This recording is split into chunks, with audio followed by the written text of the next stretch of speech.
I'm Sarah Whatley, Professor of Dance, and I was Principal Investigator on the Siobhan Davies Replay Digital Archive project.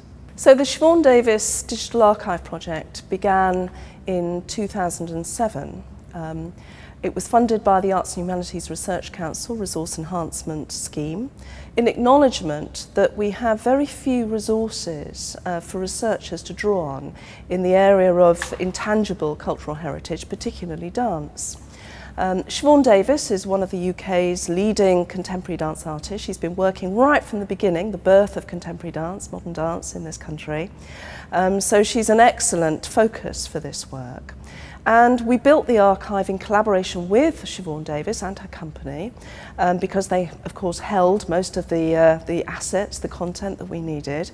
But right from the beginning, it was very important for us that if we were building an archive, something that was going to preserve all of the body of her work up until, and continuing on into the future, that it should be made as accessible as possible. And therefore we decided that it needed to be online, it needed to be a digital resource.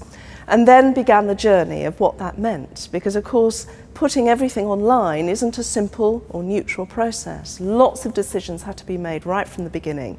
Technical issues to do with how do we build a back end that's going to support this work, what's the metadata structure going to be so people can find the content, and importantly, what was the design going to be of it? So what was the front end going to be, the interface for the user, so that it would be as attractive as possible, and importantly, available for everybody.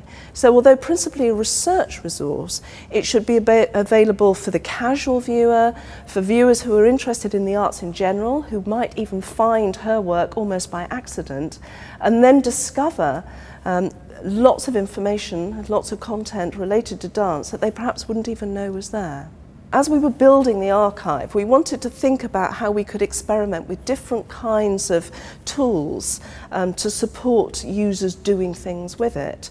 Because quickly in our research we realised that building digital resources is one thing, but actually encouraging people to use it in a meaningful and generative way, we need to do some work on building the right kinds of tools. So we built into the archive a fairly simple and straightforward scrapbook tool, but one that turned out to be very valuable for users who were then able to collect their searches and tell their own stories of those searches that they'd built, and how those stories then revealed new knowledge that otherwise would not have been available had they simply seen individual items within the archive. Another tool that we really enjoyed building was something we call the kitchen, which was very experimental, and really they're prototypes, but they're ways of demonstrating how digital tools and digital technologies can reveal something of the complex and deeply interesting compositional processes that are involved in making work, making choreography. So those kitchens include lots of the sketchbooks, the notebooks of the artists, all of the artists involved, whether they're designers, performers, composers, the choreographer herself. So how do all those traces of a making process that often mostly disappear once the final performance is out in the world, all of that information disappears and it's not available to us as the visitor, the user, the audience. So we wanted to find a way that was attractive, easily searchable, and could encourage a user into finding out more about all of that deeply interesting and complex process of dance making.